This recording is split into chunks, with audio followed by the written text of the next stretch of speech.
Et bien bonjour à tous messieurs dames, j'espère que vous allez bien après le déballage du Honor 90 Lite que je vous ai fait dans la vidéo précédente. On se retrouve aujourd'hui pour faire un petit tour de leur interface qui est Magic OS en version 7.1 basée sur Android 13. C'est une interface qui, comme vous le voyez dès le premier écran, ressemble énormément à Huawei, mais bien sûr nous avons les Google Services, la preuve ici, il n'y a pas de bidouille à faire, ils sont installés par défaut. Donc c'est une interface qui comporte un tiroir d'applications que vous pouvez activer ou désactiver, à noter que par défaut il ne l'est pas.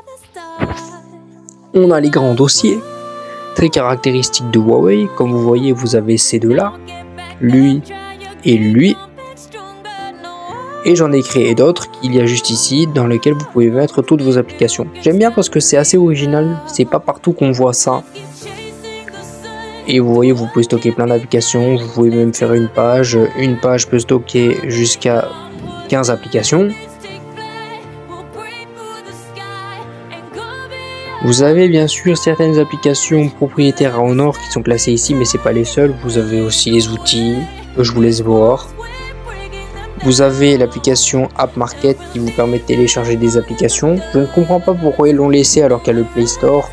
Comme vous voyez, il y en a certaines qui sont là. Vous voyez TikTok, Telegram, OneDrive, Netflix, Facebook, Instagram, WhatsApp, Messenger. Comme vous voyez, il y en a beaucoup. Au niveau des jeux, c'est pareil. Vous avez Fortnite, vous avez Roblox, vous avez Rocket League Sideswipe. Vous avez VLC. Alors je tiens à préciser qu'au niveau des sources des applications, vous avez soit les développeurs qui les ont déposés directement sur l'application, soit le store d'application est en partenariat avec Aptoide, ce qui fait qu'il y a certaines applications qui, même si elles ne sont pas disponibles sur le store, vous allez les retrouver sur Aptoide. Par contre, si vous cherchez des applications Google, elles y sont pas. Mais pas de panique, vous avez le Google Play Store que j'ai pas besoin de vous présenter, il est installé de manière native, il fonctionne parfaitement et ici vous y retrouvez toutes les applications que vous connaissez d'habitude sans souci et sans accroc. D'ailleurs je tiens à préciser que l'application de messagerie par défaut c'est l'application Google Message. Alors vous allez me dire ça y ressemble pas du tout et c'est totalement normal, j'ai appliqué un pack d'icônes qui était présent dans un thème. Ensuite, vous avez, si vous faites glisser le doigt vers le bas comme ça, la recherche qui vous fait étrangement penser selon moi à Spotlight sur iPhone pour tous ceux qui connaissent. D'ailleurs ici vous pouvez voir mon clavier, c'est le clavier Gboard. Mais par défaut il n'est pas installé, c'est le clavier Microsoft SwiftKey. Ce qui prouve qu'on a quand même un certain nombre de choses qui restent même si Honor est parti de Huawei. Et d'ailleurs Microsoft et le reste se fait ressentir puisque si vous regardez dans le centre de contrôle, vous avez le lien avec Windows qui est par défaut installé. Et c'est vrai que le lien avec Windows quand il est installé par défaut sur les téléphones, il n'y a pas énormément de marques qui le proposent, il y en a trois, soit les smartphones Microsoft Duo, soit Samsung, soit Honor. Et bien ça vous permet d'utiliser des applications de votre téléphone même s'il est éteint. Moi je me sers pas de cette fonctionnalité, mais je sais qu'il y en a que ça peut intéresser, comme transférer des photos sans lag, sans perte de qualité et surtout sans avoir besoin de faire des sauvegardes et tout. Vous avez d'autres applications, notamment l'application Honor Santé qui est un clone de Huawei Santé avec des choses en plus. Très utile si par exemple vous avez des montres connectées Honor. Par défaut, si vous n'avez pas d'appareil, c'est vraiment très limité, hein. Il y en a. Vous pouvez pas faire grand chose,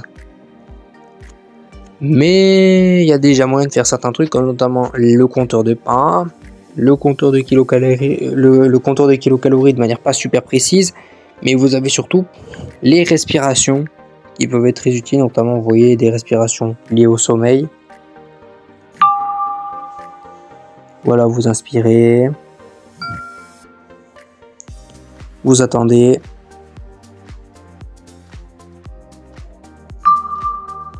Et vous expirez, ça peut être utile. Par exemple, si vous n'arrivez pas à dormir, c'est déjà très bien que ce soit inclus de base. On a déjà un peu fait le tour de l'écran d'accueil, il n'y a pas énormément de choses à signaler. Dans les paramètres, Déjà, comme chez Huawei, vous pouvez vous créer un compte Honor qui vous donne accès à des services. Alors les services qui sont proposés, il n'y en a pas beaucoup. Vous avez Honor Santé, qui si vous n'êtes pas connecté à votre compte Honor ne vous permet de rien faire du tout. Vous avez aussi l'application Thème qui regroupe des thèmes, des polices et des fonds d'écran. Certains sont gratuits, certains sont payants. C'est pas comme chez Xiaomi où les thèmes payants ils consistent juste à regarder une pub. Là c'est vraiment des achats que vous faites avec une carte bleue ou avec PayPal, ça marche aussi. Donc dans Wi-Fi vous avez le Wi-Fi Plus qui globalement est une chose que énormément de constructeurs font dans leur téléphone. C'est juste que Honor l'a appelé comme ça. Vous avez aussi une fonctionnalité qui n'est pas présente et que je peux pas vous montrer parce que c'est quelque chose fait de manière automatique et logicielle, c'est la Honor RAM Turbo pour tous ceux qui connaissent. C'est la possibilité que lorsque votre mémoire RAM arrive à court de saturation, le système est capable d'allouer un peu de place dans votre téléphone pour le transformer en RAM. D'ailleurs vous voyez que là, sans faire exprès, j'ai cliqué ici, mais c'est justement là où je voulais vous amener ensuite. L'affichage et luminosité pendant l'écran d'accueil et fond d'écran, c'est plus bas l'affichage et luminosité. Comme vous voyez, c'est une interface copier-coller de Huawei. La preuve en image. Ça y ressemble énormément. Vous avez votre fond d'écran, votre thème, vos packs d'icônes, etc., etc. Vous avez la possibilité de choisir entre avec ou sans tiroir d'application. Par défaut c'est sans, mais moi je vous conseille avec. Vous avez tous les paramètres liés à l'écran d'accueil et vous avez la possibilité d'afficher Google Play sur l'écran de verrouillage pour vous faire gagner du temps. Et d'ailleurs, je le précise, mais ce smartphone est compatible à 100% avec Google Pay. Il n'y a pas d'accro, ça fonctionne très bien. J'ai fait le test plusieurs fois, j'ai jamais eu de soucis.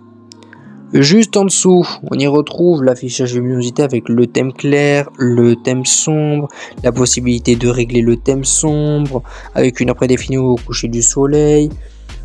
Il y a des paramètres supplémentaires comme par exemple juste celui-ci. Il n'y a pas la possibilité comme sur les téléphones Xiaomi, quoique maintenant ça n'existe plus, de pouvoir faire passer des applications en mode sombre. Même si elles n'étaient pas compatibles avec ça, notamment des applications qui ont été développées uniquement pour le mode clair. Et d'ailleurs reste que ça marchait plutôt bien.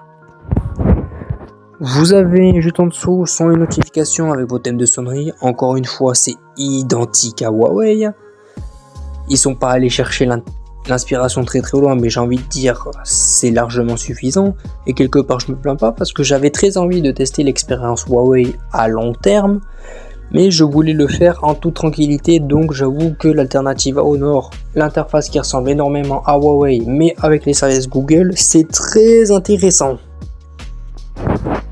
Après vous avez vos sonneries, vos paramètres habituels, la possibilité de télécharger des sonneries, d'ailleurs il y en a énormément, comme vous pouvez le voir, dans des catégories différentes.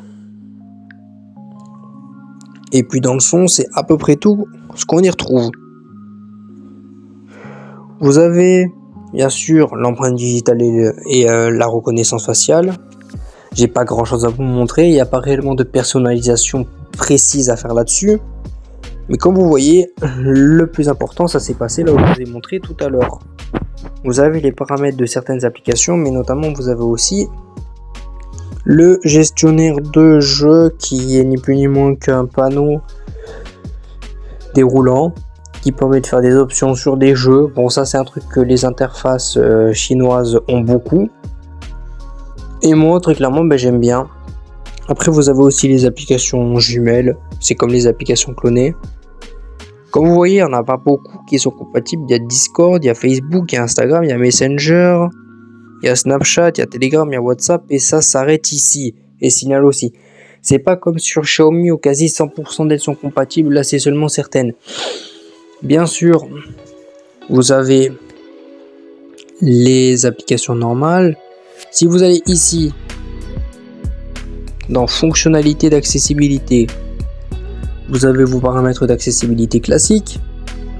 Vous avez le mode une main qui vous permet, comme vous le voyez sur le schéma, de faire en sorte que l'interface puisse être utilisable à une main. Vous avez bien sûr, la possibilité d'assigner certaines choses à des raccourcis, comme notamment la possibilité d'activer l'assistant Google si vous appuyez sur le bouton Power. Vous pouvez faire une capture d'écran avec 3 doigts. Vous pouvez déclencher l'enregistrement d'écran en posant 2 doigts comme ça, en tapotant sur l'écran. Moi, je fais simplement volume haut plus Power pendant quelques secondes. Ça fonctionne tout aussi bien. Vous avez aussi, j'ai oublié totalement d'y penser, l'assistant, comme je vous parlais tout à l'heure, l'assistant yo-yo. Vous voyez, ça se présente sous forme de dossier, il y en a plusieurs. Et bien sûr, j'avais totalement oublié de vous en parler, mais il y a aussi ce qu'ils appellent les cartes. Ce sont, selon eux, des espèces de widgets améliorés que vous pouvez coller sur l'écran. Par exemple, on va faire le test avec l'horloge, que je vais positionner sur un emplacement qui est vide. Et comme vous voyez, ça se présente à peu près comme ça. Vous pouvez accéder à l'horloge. Vous avez un truc un peu plus dynamique et un peu plus gros, mais globalement, c'est des widgets. D'ailleurs, pour tous ceux qui cherchent des widgets classiques, sachez-le, mais ça existe. Il suffit simplement d'appuyer sur carte, de descendre sur widget classique et vous les retrouvez, vos bons vieux widgets. Et bien sûr, j'allais oublier de parler de 2 fonctionnalités que j'ai oubliées et qui sont vraiment très intéressantes à utiliser. La première, c'est le fait que les applications, si vous allez dans le menu du multitâche et que vous cliquez ici, peuvent s'ouvrir dans une petite fenêtre. Si ça vous rappelle quelque chose, c'est totalement normal parce que c'était Xiaomi qui l'avait démocratisé à l'époque de Mi 8.12. Comme vous voyez, je peux prendre la fenêtre, je peux la faire glisser, je peux la mettre sur la gauche, je peux la mettre sur la droite. Je précise qu'il est aussi possible d'ouvrir plusieurs applications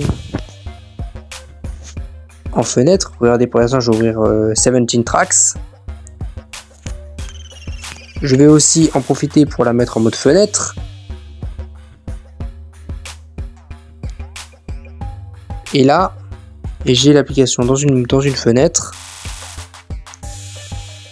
Et comme vous voyez, si je clique ici, j'ai les 2 fenêtres. Je peux en ouvrir une, recliquer sur l'icône, ouvrir l'autre et switcher de fenêtre en fenêtre. C'est vraiment très intéressant. Vous pouvez la fermer en appuyant sur la croix. Vous pouvez aussi accéder aux autres fenêtres ouvertes. Et bien sûr, j'allais oublier de vous présenter une fonctionnalité très intéressante qui est toujours dans le multitâche. De cliquer sur ce bouton pendant quelques secondes et de relâcher. Là, comme vous voyez, l'application est bloquée. C'est l'épinglage d'écran. Et la seule manière de débloquer l'application, c'est de balayer 2 fois comme ça. Et là, vous arrivez sur votre écran de verrouillage, où il est possible de faire pas mal de choses, comme notamment accéder à Google Pay, avoir certaines fonctions, ainsi qu'avoir des fonds d'écran aléatoires. Et pour déverrouiller, vous placez votre empreinte, votre reconnaissance faciale ou votre code et vous pouvez fermer l'application. Comme vous voyez, c'est une interface qui ne cherche pas à avoir 1001 fonctionnalités de personnalisation, mais qui se distingue par le fait qu'elle a quand même certains trucs d'originaux. Mais c'est une interface qui globalement reste compréhensible du grand public, qui a quand même une certaine modularité, mais qui n'est pas trop exotique, un peu comme pourrait l'être un MIUI, où c'est carrément un ovni, où vous avez la possibilité d'avoir 2 centres de contrôle différents. Non, là, c'est vraiment pas possible. Vous avez des choses uniques, vous n'avez pas non plus 36 000 éléments de personnalisation, mais c'est à peu près tout. J'ai fait le tour des plus grosses nouveautés, des plus grosses fonctionnalités de cette interface. Il se pourrait peut-être que sur mon modèle, il m'en manque certaines, étant donné que je n'ai pas d'écran OLED, mais un simple écran LCD. Mais en tout cas, si vous avez des choses à me dire, n'hésitez pas à écrire en commentaire. Si vous avez des fonctionnalités dont je n'ai pas parlé, c'est pareil, c'est en commentaire. Si vous avez aimé cette vidéo, vous pouvez la liker, ça nous fait plaisir et ça permet de nous faire connaître auprès de l'algorithme YouTube.